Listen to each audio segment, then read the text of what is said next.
নমস্কার বন্ধুরা, নেবার রান্নাঘরে সবাইকে স্বাগত। আজকে আমি একটা নতুন রেসিপি নিয়ে এসেছি। রেসিপিটি হলো শ্বেত সুন্দরী।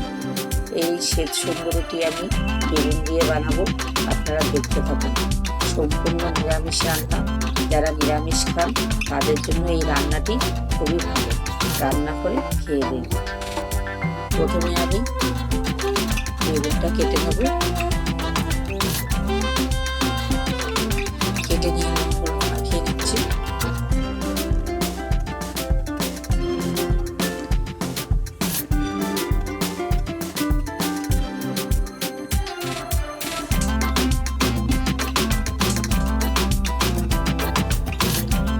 ফ্রাই প্যানে তেল দিয়ে দিলাম, তেলটা গরম হয়ে গেছে। এবারে একটা একটা করে বেগুন আমি ভেজে নেব। ঢাকা দিয়ে দিচ্ছিলাম। ঢাকাটা খুলে আমি বেগুনগুলো আরেকবার উল্টো পাল্টা করে ভালো করে ভেজে নেব।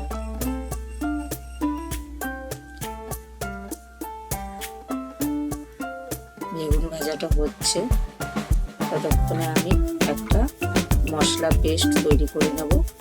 কালো সর্ষে, কাঁচা লঙ্কা, অল্প নুন, নুনটা আমি স্বাদ মতোই দেবো।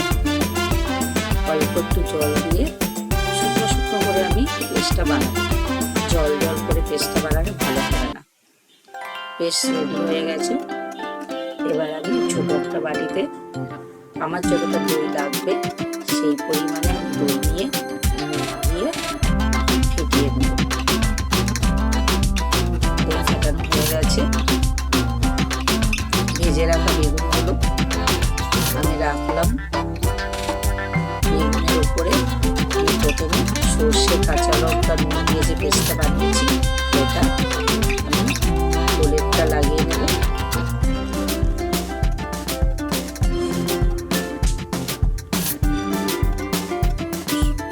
একটা একটা করে প্রলেপটা আমি লাগিয়ে নিচ্ছি।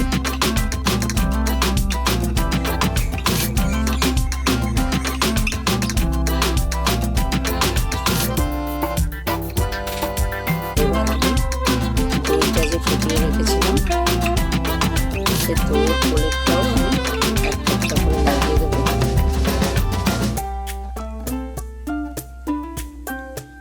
খুব সাবধানে লাগাতে হবে প্রলেপটা, সাবধানে না লাগালে পাশ থেকে বেরিয়ে চলে যেতে পারে। আমার চ্যানেলটিকে আপনারা সাবস্ক্রাইব করে দেবেন। আমার রান্নাটা রেডি হয়ে গেছে। এবারে গরম ভাতে পরিবেশন করতে হবে।